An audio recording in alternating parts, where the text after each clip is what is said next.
for the White House. Today, Donald Trump also had a criminal case against him dismissed by a judge in Florida after he was accused of hoarding classified government documents.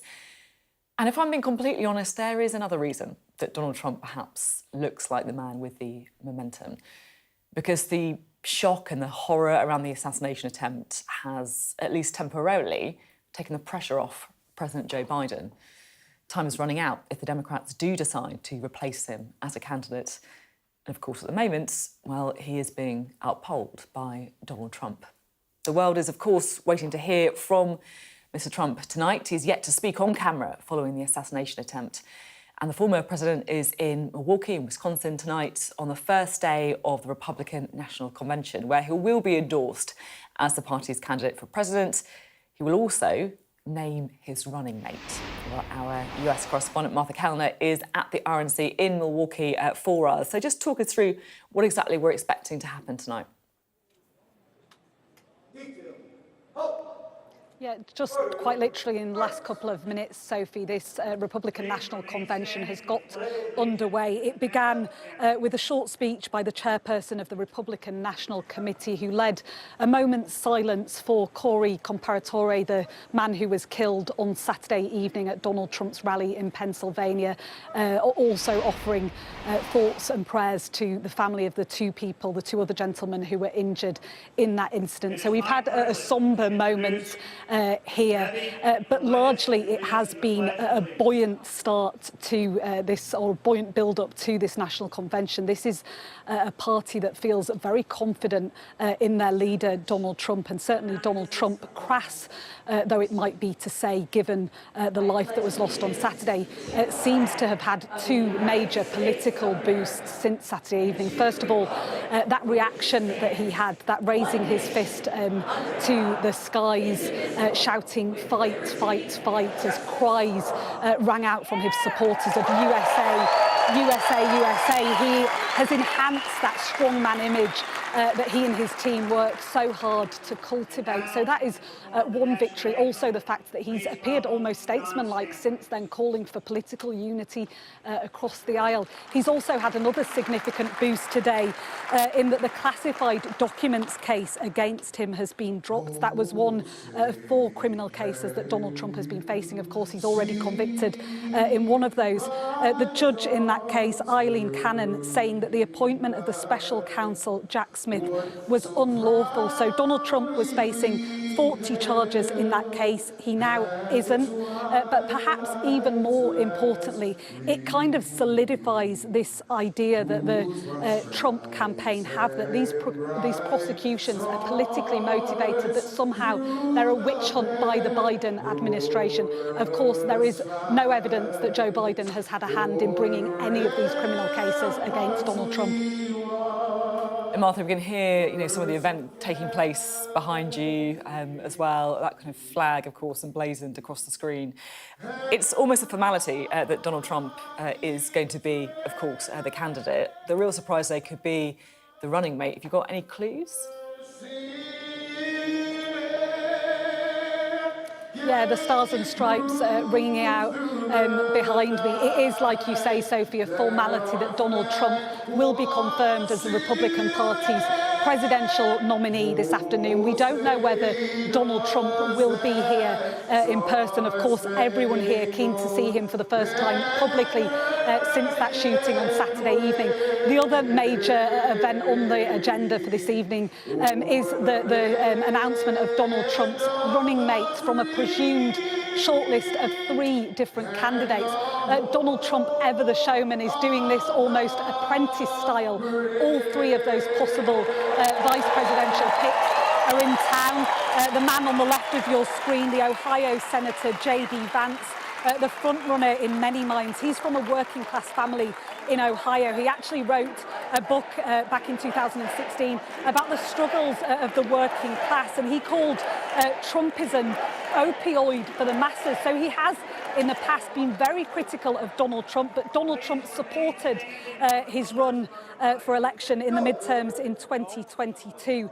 He is a young man, 39 years old, so perhaps has political ambitions that may count against him in the fact that Donald Trump does not want to be outshone. He wants loyalty, but he wants to remain the main man. The man in the middle of your screen is the governor of North Dakota, Doug Burgum. He's a wealthy former software executive. He's a relatively uncontroversial figure. He gets along very well with Donald Trump. He would be probably the safest pick, a no-harm candidate, although he does have very controversial views on abortion. The man on the right of your screen is the Florida Senator Marco Rubio. He is the son of Cuban immigrants. He could help Donald Trump win more of that very valuable Hispanic vote. He's also a well-respected voice in the Republican Party on foreign policy and national security. But we are just hearing that Marco Rubio may have been told that he won't be the vice presidential pick. So things very fluid here at the moment. Thank you. I'm sure you'll kind of guide us through, all the kind of twists and turns of that critical race about who's going to be the running mates. I feel we should just reflect for a minute on, I guess, that kind of sliding doors moment, that extraordinary 48 hours, the horror that we saw with the assassination attempt. And now, of course, it does seem like Donald Trump is the guy with the momentum at the minute, how quickly things can change. There must be questions about the security, about what happened at the weekend.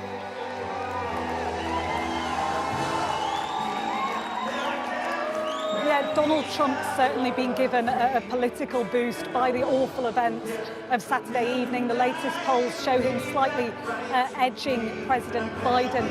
Just a word on that FBI investigation, which is ongoing into the shooting. It's still very much an active investigation. They've not yet nailed down a motive or an ideology for the shooter. His mobile phone has been sent away for analysis. We're told that is 70% complete. But the shooter had a very little presence on social media, very limited social media footprint, which has made it very hard to work out his political leanings or ideology. Serious criticism, though, for the Secret Service in how they handled the security perimeter around Donald Trump at that rally. We do now know that security around Donald Trump for this event, for the Republican National Convention, has been stepped up. There have also been SWAT officers added to his security detail. So no chance has been taken here, Sophie. Thank you very much indeed, Martha. Martha Kellner there in Milwaukee. And of course, we'll be going back to the United States later in the programme. We're back here in the United Kingdom. We've just seen perhaps one of the ugliest election campaigns in history. MPs and their staff followed down the street while campaigning, abused, filmed for their reactions, constituency officers smashed up, and abuse, as we've become so familiar with, posted on social media. We will be speaking to the government advisor on political violence, Lord Walney, in just a moment. He's warned that the Trump shooting is a reminder of the dangers that politicians face.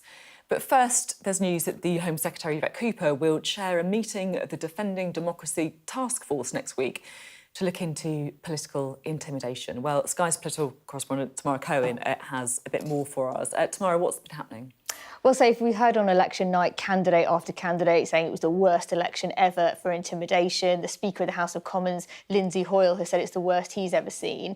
Yvette Cooper, the new Home Secretary, has heard all those calls, and she has said that although the election saw some of the great traditions of democracy, the rise in intimidation, abuse and harassment of campaigners and candidates, she said, was alarming and can't be tolerated.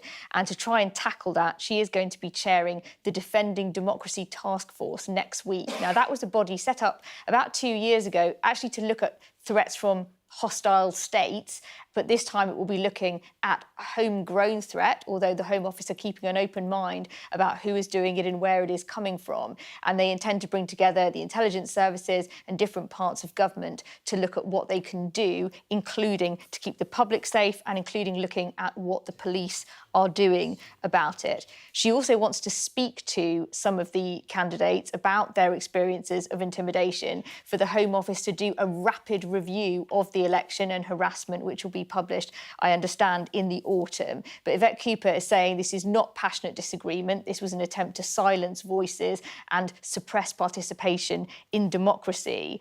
Home Office sources stressed to me that this is not just about Labour candidates and it's not just about the Palestine issue. They want to hear from people from all parties, but clearly that was a big part of it. Among those we heard about was Shabana Mahmood, the new Justice Secretary, who had physical threats which were reported to the police. We heard from Jess Phillips, another female Labour candidate, talking about people slashing her supporters' tyres. She was shouted down when she was giving her victory speech. And another Labour candidate, Rushanara Ali, needed police protection after death threats. So clearly this is at a serious level, and this is just the beginning of the work the Home Office say they will be doing. OK, thank you very much indeed. Tamara Cohen there. Well, we can speak now to the Life peer John Woodcock, now Lord Walney, who advised the previous Conservative government on addressing political violence. And in the wake of the Trump shooting, he's written to the Home Secretary calling for an inquiry into intimidation of MPs. Good to have you on the programme.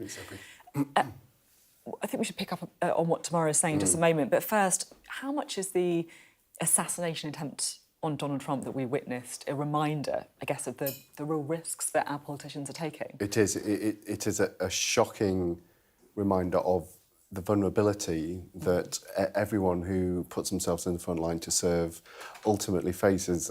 We are blessed to be here in the UK where there is not the same gun culture as there is in the States. Nevertheless, if you can come within literally less than an inch of taking out a former and perhaps future president with all of the security that his operation entails, it shows ultimately everyone who puts themselves forward faces that some level of threat.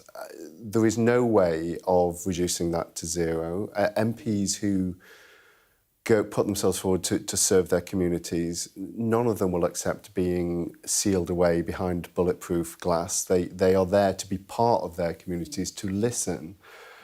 But as your introduction said, and it's great that Yvette Cooper, the new Home Secretary, is taking this forward, that there have been horrific examples in this election campaign. And clearly the line is being crossed into very aggressive and potentially really dangerous intimidation. And it's right that we look at this in the round and try to reset the balance.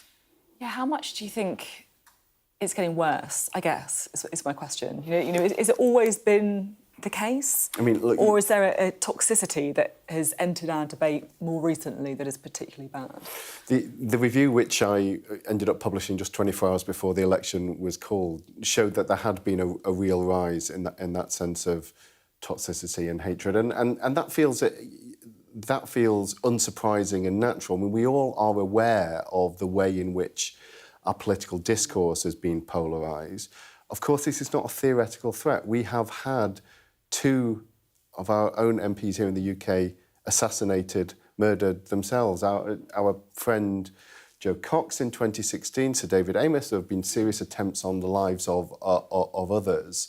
But you certainly have, you cannot fail to pick up in Westminster in recent months that sense of a rising level of fear and intimidation. And that has been tracked by really significant increases in the budgets that need to go towards keeping members of Parliament who are at particular risk safe. I mean, it is extraordinary. It is horrible that you've had examples of MPs having to be given the kind of close protection in recent months that actually in the past has only really been available to the very most senior government ministers, like the Home Secretary, the Foreign Secretary, the Northern Ireland Secretary, requiring that level of protection, not being able to go on public transport, fearing for their families. It is totally unacceptable. It is, of course, a huge worry for them as individuals, but it's also deeply corrosive to our parliamentary democracy, which is, why we have to look at what more we can do to protect MPs, the physical measures, but also look again at the culture and the drivers of some of this hatred and extremism. What does that mean, the culture and the drivers of hatred and extremism? Well, I think one of the things that we need to do is to be clearer about the boundary between impassioned debate and the right to protest and have your say, which is sacrosanct here in the UK. It's an intrinsic part of our liberal democracy.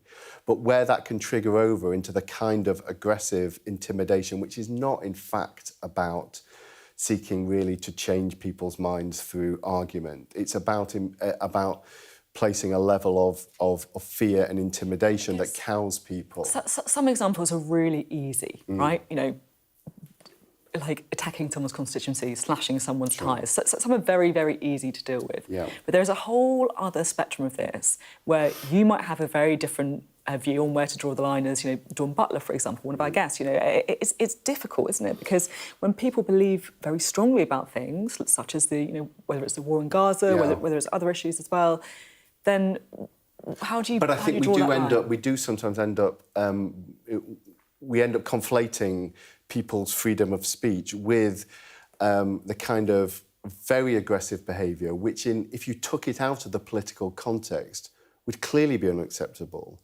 and would see people up on charges of abuse. And I don't think we should be saying, well, that kind of angry hatred is okay in a political context because people feel strongly about it. And that is not the same as saying people should not have the right to protest or that they should not be able to put their views across very passionately. But I think it is incumbent on us to look at that, where that balance is drawn. And yes, you're right. I think one of the problems of late is that there has been a very different understanding within Parliament, within discussions between politicians, and also particularly with the police, where you've seen a high level of variability with different forces, individuals officers within different forces reacting differently. Yvette Cooper's going to host a meeting, as we've been saying, of the Defending Democracy Task Force. You, of course, did a long report into this for the last government, I think, as you just said, 48 hours before the election was called. I mean, thank goodness. Are you worried that that's just going to be tomorrow's fish and chip wrapper now? Look, I think many of the recommendations that I put forward are absolutely apposite now, and I hope it had a really good discussions with Yvette and her advisors in the run-up to publishing that report. Have you spoken to them about it since? Dan Jarvis talked in the Commons on the day of the election about considering this carefully. I've been in brief touch with him and obviously put the note up towards the end of last week. I mean, I think there are issues. One of my recommendations, for example, was to have what's called a speakers conference, which is a Harriet Harman idea, actually, and it's a mechanism by which you can bring together the police, government, parliamentary authorities, civil society to look in the round at this, so we don't all work in silos. I think there is a much needed review of security around Whitehall. That was one of the recommendations. So I think the recommendations are current, but this is a fast-moving situation, and we've just had that big set-piece test in an election campaign. So it's really welcome and right that we update this analysis with a fresh review of what happened in the campaign. OK, thank you very much indeed. Good to have you on the Sophie. programme today, Lord Warney. There has to say as well, it really does sort of resonate with what you were saying about MP safety. I'm always completely shocked when I listen to any MPs about the kind of protection that they need just to go about their daily lives. Well, the extraordinary few days for Donald Trump that we've been discussing today, sure to feature heavily in tomorrow's newspapers. After the attempt on his life, his chances of securing a second term in the White House seem to have improved. We'll be talking Trump in our extended press preview and news review from 10:30 this evening, with tonight's news and tomorrow's headlines. Joining us will be The Sun's chief political correspondent, Jack Elsom, and The Guardian's deputy political editor, Jessica Elgott. Right, let's bring in our duo for this evening, shall we? Labour's Dawn Butler and the former Home Office Special Advisor, James Starkey. Great to have you both on the programme. Lots to discuss. I want to talk to you about the States, but also I guess it feels right, just off the back of that interview, to talk a bit about MP safety as well and the kind of climate that we're seeing. Dawn, do you kind of agree with the assessment that it was a particularly difficult election campaign? There was definitely more aggression in the air. But I think there's been a build-up of sort of violent talk and rhetoric and aggression over the years. So you remember kind of Brexit and the traitor talk, then that was really quite bad and that felt quite tense. And then, yes, there are a lot of people who are upset over the war in Gaza. And then we had particularly like the Workers' Party, and it seemed to be a set strategy to film and follow, especially kind of female MPs. That's interesting. You think it was often women MPs? Yeah, to try and get them, you know, there was one MP where they were setting off fireworks to try and film them running away. I mean, I had somebody following me and being very aggressive and shouting and recording, but that's with the police, so I don't want to talk too much about that. But, and just today, we had to report somebody to the police who was trying to, you know, advocate violence against me. And so I think social media has a huge role to play with it. And I think people's desire to go viral and say, look, here's your gotcha moment. Look, we got this one, we got that one. It was almost like a tick list. So there needs to be some balance. Social media needs to take it seriously. Remember, there's always been violence against women in all walks of life. You know, the statistic of one woman is killed every 3 days by a man hasn't changed in decades. And I think until we start taking that seriously in the round, we're never going to tackle all the violence that has in all different areas of society. I'm really sorry that that's happened to you. It's not like it's completely not right. I'm sure that you've experienced it a lot in your time as a parliamentarian. But yeah, I just wanted to sort of say that. Thank you. James, you've got experience in the Home Office. How do we go about tackling this?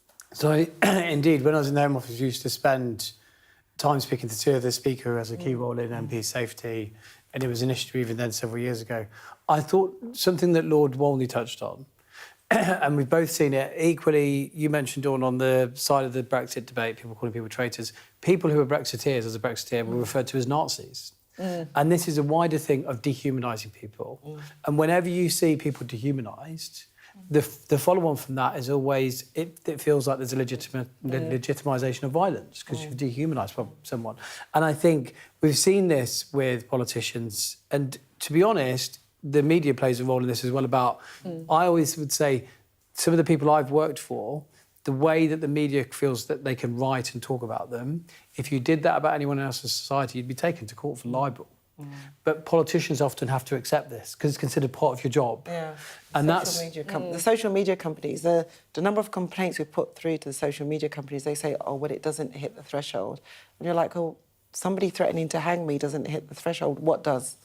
So, yeah. We've seen this in the way people, but even in the mainstream media, the way that sometimes people are described, politicians are described, about their being nasty and so on. That all adds to that culture. And I thought Lord Wolney's right. What we might expect an MP to deal with at a debate, you would absolutely not expect someone in their daily lives to deal with. If, you know, when I walk into Conservative Party conference this year, certainly in the last few years, there'll be someone screaming in my face, "You're scum," right, as I walk in. And in fact, they'll do that to you as a journalist because they don't discriminate. So there'll be, anyone that goes will see that, many of whom are charities and so on. Now, if I walk down the street and someone started screaming in my face, "Scum," and there was a police officer there, that person would be arrested. There won't be a conference. And that will happen at Labour conference as well for other issues. So there is a kind of weird acceptance that you're allowed to treat politicians in a way that actually we wouldn't expect a chief executive to be treated. No. We've actually seen it in sport a little bit. There is a fine line because people have a right to disagree and to be angry about some of the decisions that have been taken in Parliament. And I understand some people's anger. So I don't mind if somebody's being emotional and shows me that emotional and it's coming from places of anger. I think the problem is when you're doing it to properly intimidate, record that person, follow them home, that kind of thing. There's a difference there. It's interesting when you were saying that some of it feels kind of orchestrated or pre-planned, which does, like you say, feel that's not your kind of emotional, angry reaction. That's someone being quite calculated, which does feel different. Absolutely. And it just felt like it was the same script. Yeah. So, and they were doing the same thing. So shout, shout, shout. Don't give them an opportunity. Try and get them running away, getting in a car, speeding away. So then you can say, look, they're not being accountable and we have a right to ask them questions. Now, I think people have a right to ask them questions. And I don't mind people, as I say, being, expression, being angry, but being intimidating and violence and threatening to kill is a completely different matter. Yeah, it is. a quick thought on Donald Trump. It's been, 2 months, one of the most shocking 48 hours. Where do you think we are now? In terms of the presidential race? I mean, I think it is very shocking. Look, when you have something that big, it feels like that's going to be a huge moment that we all remember for a long time. How that plays out, that's always hard to tell. So I think that what you know is you're in a moment in history that will... I mean, that picture that we saw of him raising his fist, I don't think that picture... You're not going to forget that picture. No. It'll be shown for a long time. How that all plays out... somebody who's... I mean, I don't know how he had that foresight, composure to actually raise a fist after you've just been shot. You know, I would have thought my immediate reaction would have been sort of duck down, get in the car and get away. I would have ran away. Yeah. But I also do think if you feel like you've been under attack, which, you know, he will feel that people are attacking him, I can understand the emotion that says, I'm going to fight this, if you've just been through that experience. I think it's... I mean, I've seen a lot of people talk about why he did it. Having spent a bit of time in a war zone myself, you don't know how you're going to react in these situations until you're in them. Because adrenaline gets... When that stuff happens, having been in Iraq previously, that when your adrenaline goes, you don't know how that be. There's no excuse. I mean, I would have hoped that this would start the conversation to ban guns, or at least that type of gun, which the Democrats have been trying to ban for quite a while, and the Republicans have been against that. This will be a good time to have that discussion to see why those rifles should be banned. Yeah. But I can also say Trump is guilty of racking up sort of really violent rhetoric amongst his supporters. And the thing is, when you feed this anger, when you feed the anger beast, you don't know what will happen at the end of the day. You can't control it. But equally, they do have ads from the Democrats going out comparing Trump to a Nazi. I mean, it goes back to that dehumanisation, I think. OK, we're out of time. Thank you. Really interesting debate. Could have talked you both for this for a long time. You're watching The Politics Hub. Coming up, David Lammy calls for an end to the horrendous loss of civilian life in Gaza in his first foreign trip since becoming Foreign Secretary. How big a headache is Gaza for the Labour Party? That's next.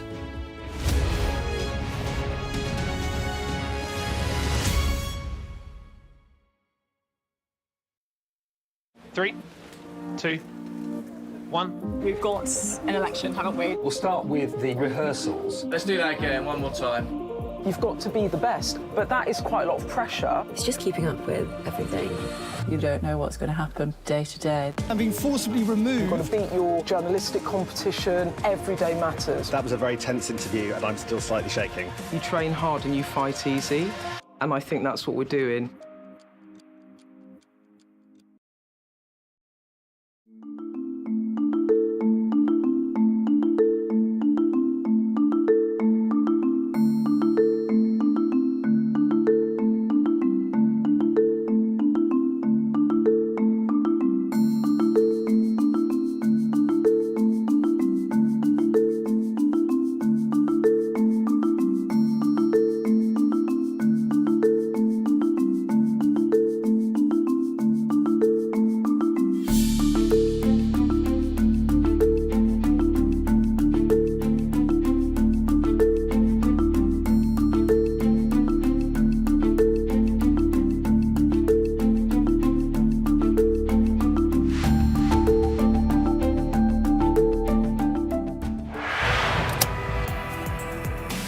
I'm Dan Whitehead and I'm Sky's West of England correspondent. I'm Katie Spencer and I'm Sky News' arts and entertainment correspondent. We help you to understand the world with us. I'm Adam Parsons, I'm Sky's Europe correspondent based here in Brussels. We take you to the heart of stories that shape our world. I'm Lisa Dowd and I'm one of Sky's Midlands correspondents. The reason I do this job is because you never know where it's going to lead. Play Sky News. From the Sky News Centre at 7. Now that you're up to date, we can go into a bit more detail. Things can change incredibly quickly. Taken by surprise. Have you ever known a moment like this in British politics before? Yes. Cheers. We'll start with breaking news. Let's get the latest on the ground. So, by the end, we'll hopefully all understand what's going on in the world just that little better.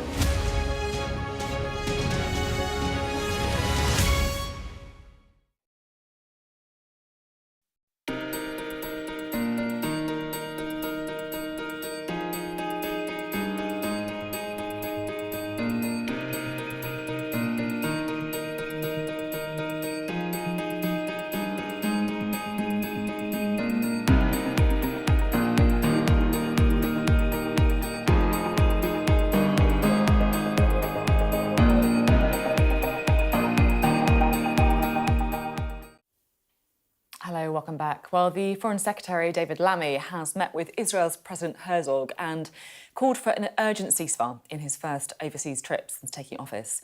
He said he understood the pain of the Israeli people, but urged a swift end to the horrendous loss of civilian life in Gaza. And he also said he hopes to see a hostage deal emerge in the coming days. Sky's international correspondent Alex Rossi reports. The bloodshed in Gaza seems to only get worse. In Al-Mawasi, as they clear away the debris and rubble, they're still trying to process what happened. Of course, we're terrified. The last 3 nights have been sleepless. We're all worried another attack will take place here in the Mawasi area. The Israeli military justifies the strike here, claiming they had precise intelligence. Hamas's military leader in Gaza was present. These images before and after, they claim, show a militant compound. As one of the masterminds of October the 7th attack, Mohammed Daif is a key target. His fate remains unknown, but this was a designated safe zone. Israel had told civilians to come here to escape the bombs and bullets. We know that there were several airstrikes. One of them coming as first responders tried to reach the injured. And as Gaza endures some of its bloodiest days, Foreign Secretary David Lammy made his first visit to Israel. I come back very conscious of the trauma of October the 7th. I hope too that we see a ceasefire soon and we bring an alleviation to the suffering and the intolerable loss of life that we're now seeing also in Gaza. The destruction in Gaza is immense. The displaced shuffle through the shattered neighborhoods looking for sanctuary. Above, the buzzing sound of drones is constant, day and night. In this apocalyptic landscape, there's no escape. We were surrounded in our home for 5 days. A tank came towards us and we managed to flee over there to a different area. As the casualties continue to mount, it's unclear what implications the attack on Al-Mawasi will have on the ceasefire negotiations. But for the people here, they do not know where to turn. Nowhere is safe. Alex Rossi, Sky News, Jerusalem. Now, back to the UK, because Keir Starmer is under mounting pressure to scrap the two-child benefit cap from some in his own party, from the SNP, even from Nigel Farage. And the SNP has today said it will table an amendment to the King's speech to end the cap. I spoke to the SNP's Stephen Gethims earlier. So you want to scrap the two-child cap on benefits. What's your reasoning and what are you going to do about it? Well, this is something that the SNP have been campaigning on since 2015. This isn't something new. We know that the two-child cap is driving child poverty, with that growth in poverty of families 3 and above. Now, the Scottish Government's already taken significant action on child poverty, but maybe it's time for Westminster to take a little bit of the strain as well. We know it's driving policy. This is a simple measure that the incoming government could take, and that's why we're trying to work with other parties on removing that cap. I asked Wes Streeting about this on the programme last week. He said that people need to bear with the government on this, that they'll effectively do it when they can afford to do it. So it's estimated to cost about £1.7 billion a year to remove the cap. How would you pay for it? Well, look, the Scottish Government is already paying to take 100,000 children out of poverty by having a slightly more... I'm talking specifically about Westminster here, because that's what you're calling on the Westminster Government to do. Yes. Look, if we look at 1.7 billion, we already know that the public exchequer is being hit by Brexit because of the lack of economic growth. We already know that we've got a less progressive taxation system in Scotland. So 1.7 billion in term is a small part of the welfare budget. I think it would be a good thing for an incoming Labour government to do. It's something that Scottish Labour have indicated that they would support. So I'd like them to put their money where their mouth is and maybe support this measure and get in behind the SNP. Just to come in, if I may, I accept that it's a small part of the total government spending budget or even the welfare budget. But if you want to do it, then isn't it responsible to say exactly how you'd pay for it? Or is it something that you think that actually they can increase borrowing by 1.7 billion to do? Sorry, Sophie, you could increase borrowing. You could also, like Scotland, have a slightly more progressive taxation system where those lower wages in Scotland pay less tax, those in higher wages pay more tax. So there's a lot. Look, I think everybody can learn from each other, but there's a lot in terms of what the Scottish Government's been doing in recent years that Westminster could learn from. And child poverty is one of these things. We're not just talking about a Westminster game here. We're talking about the way in which, kids that will go hungry. How do you heat a house going into the winter time? We know it's having a significant impact already. And I'm pleased to see that you're already seeing some Labour MPs who've indicated that they would support this SNP measure. So if some Labour MPs are getting in behind it, we've set out ways that you can pay for it, then why can't the government as a whole? It's a pretty simple measure, a pretty straightforward measure. And in the wider scheme of things, it's a small part of the budget. Let's put it this way in terms of perspective. Leaving the EU has already cost us £140 billion. A replacement for Trident will cost £200 billion. And you're talking about £1.5 billion in terms of child poverty.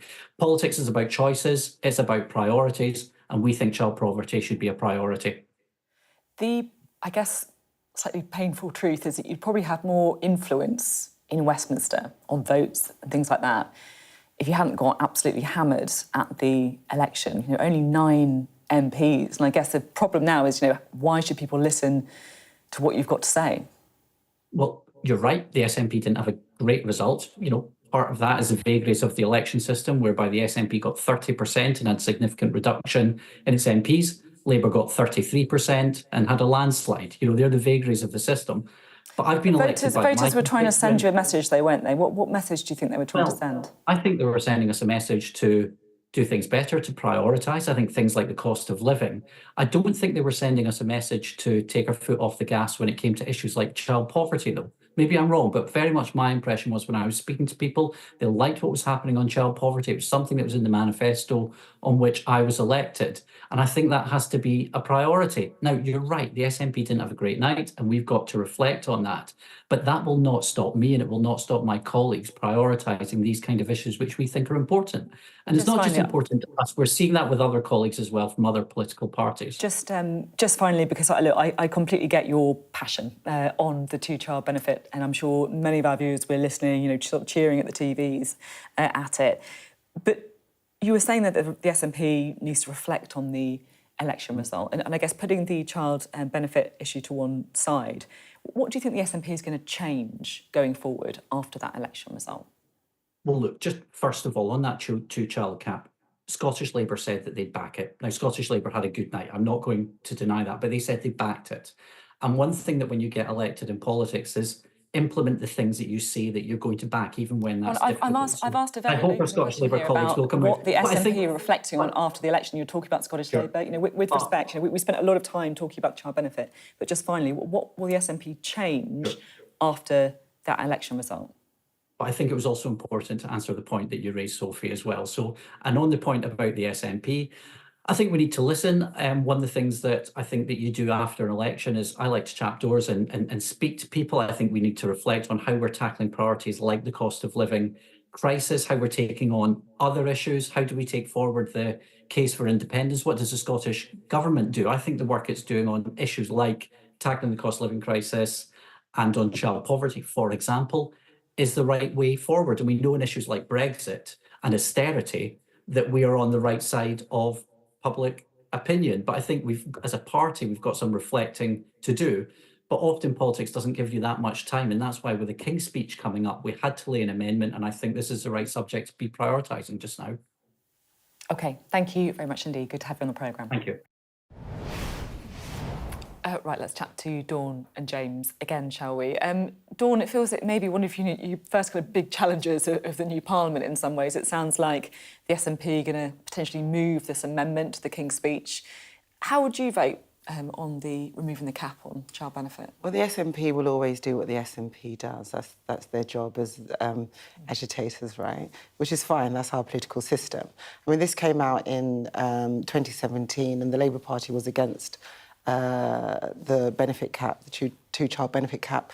And the thing is this, I think the Labour Party's still against it, but we're now in government now, and so we have to look at how we're going to pay for it, how it can work. But fundamentally, we're still against it. Child poverty has gone up by 700,000 under this Tory government. It's something we should all be ashamed of, where 4 million children are growing up in low-income households.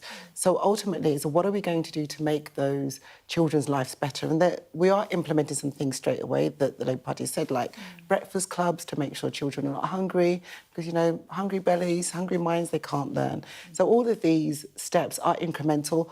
I would prefer we could just do everything overnight, but that's just me doing, but I'm not making those decisions. So I agree that it has to be done in a structured, sensible way so it can be paid for. It is priorities, though, isn't it, right? Because there are things that the government can choose to spend money on. If you're not doing this straight away, it's not a priority, is it?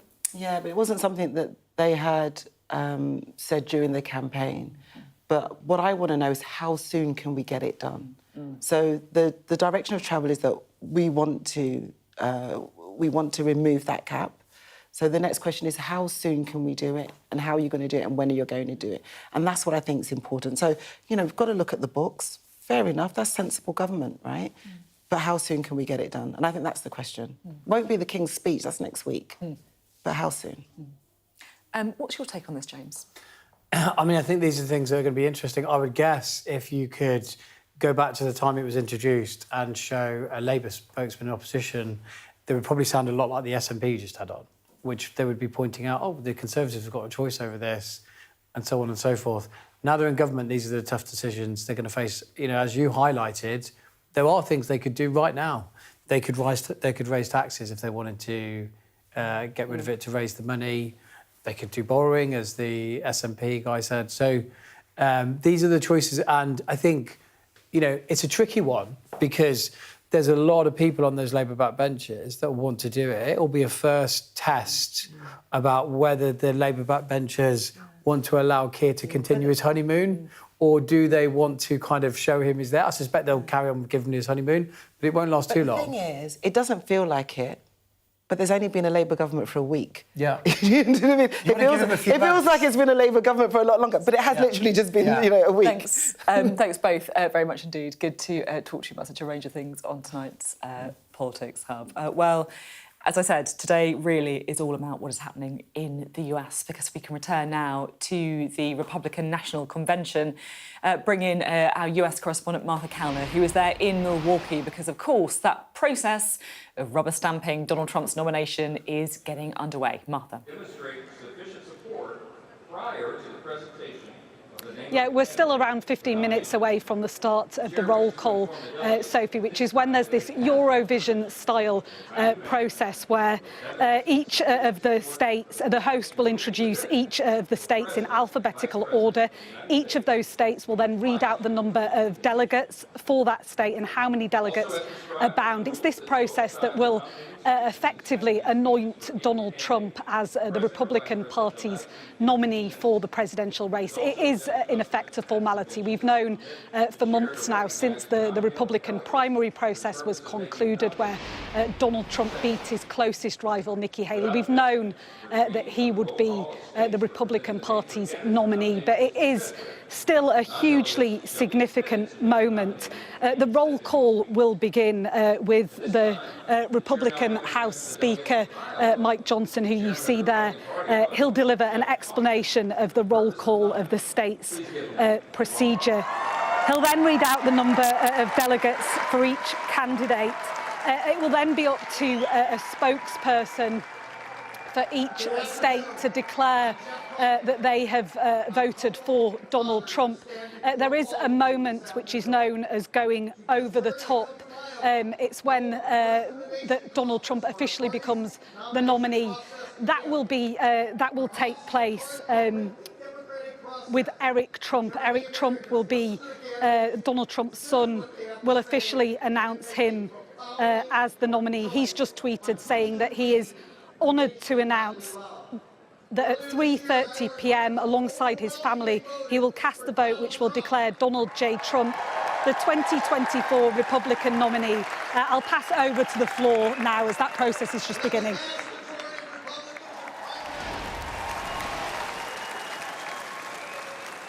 then the vast majority of Republicans in primaries and caucuses across the nation seconded Iowa's good judgment in a nominee. Today is the final step before Election Day in this venerable and time-honored process. As we all gather here in Milwaukee, it's important for us to remember that this is a grassroots party. It's a party of the people, not a party of the bosses. Donald Trump has earned the trust of the people. He has listened to them, and Donald Trump has kept his word. Over the next 4 days, we will hear about the many failures of the Biden-Harris administration. The sustained criticism does not proceed from a mean or narrow partisanship, but from the broad and sincere concern for the well-being and safety of our fellow Americans. It's part of our service to our country. More importantly, we will also hear about Donald Trump's broad and inspiring vision for our country. This is not a program just for Republicans, but one for all Americans. It reflects the value of America. It's a program that acknowledges that our nation has seen better days, and we can and we will blaze a brighter future. We love America, and we want to restore her security, her prosperity, and her excellence. I invite all of you to join me in supporting President Donald Trump in this great endeavor. This is an endeavor. This is an endeavor that's going to make America wealthy again. This is an endeavor to make America safe again. This is an endeavor to make America strong again. And say it with me, fellow Republicans, this is an endeavor to make America great again.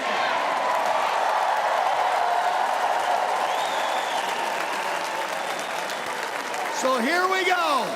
It is my honor to nominate Donald J. Trump for the office of President of the United States.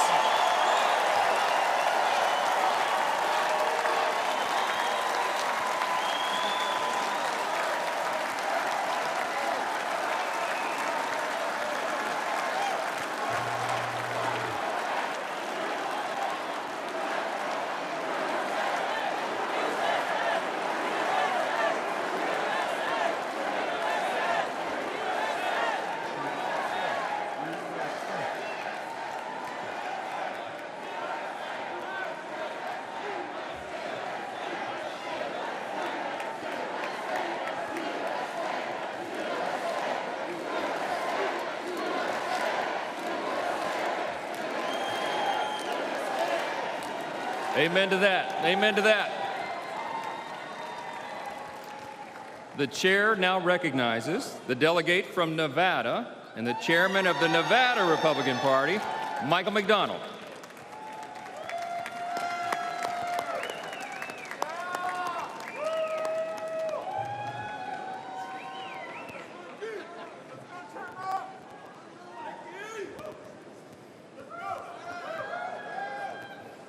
Good afternoon.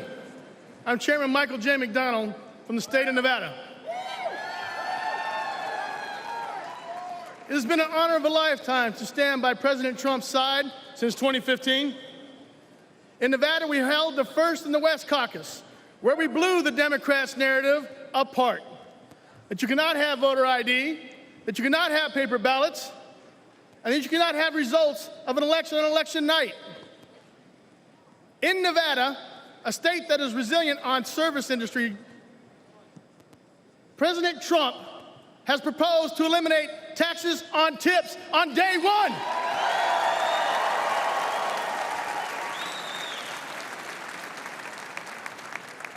Unlike the Biden-Harris administration and the Democrats that increased taxes on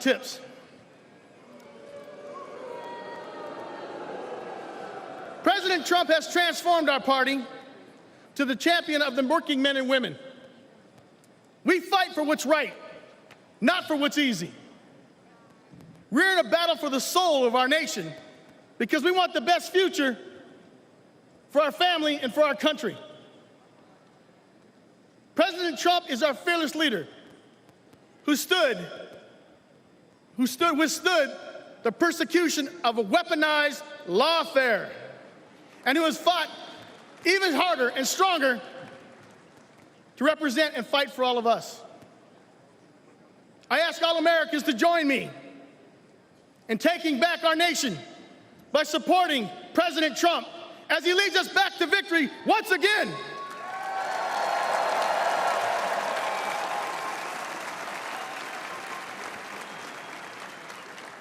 It is my honor to second the nomination of Donald J. Trump for the office of the President of the United States of America.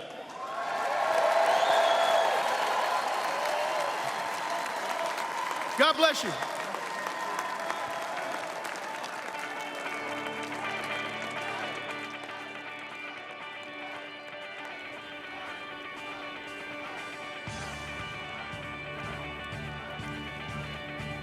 So you're watching live coverage of the Republican National Convention, which is underway in Milwaukee. Donald Trump will receive his party's official 2024 nomination for president during the four-day Republican National Convention. Just days, of course, after he survived that assassination attempt at the campaign rally in Pennsylvania. The former president, as we know, just beginning to speak when that bullet pierced his ear. The FBI identifying Thomas Crooks as the suspect. Well, the assassination attempt really has enraged Trump supporters and appears likely to overshadow the convention and other events amid fears of further political unrest in the run-up to Donald Trump's rematch with President Joe Biden in November. Now, the convention, as you can see, is attended by about 50,000 Republican supporters. It features televised speeches by rising Republican stars and Donald Trump's choice for a yet-to-be-announced vice presidential running mate. Still waiting to hear who that will be, but also highlights the party's stance on such topics as abortion, immigration, the economy also featuring heavily.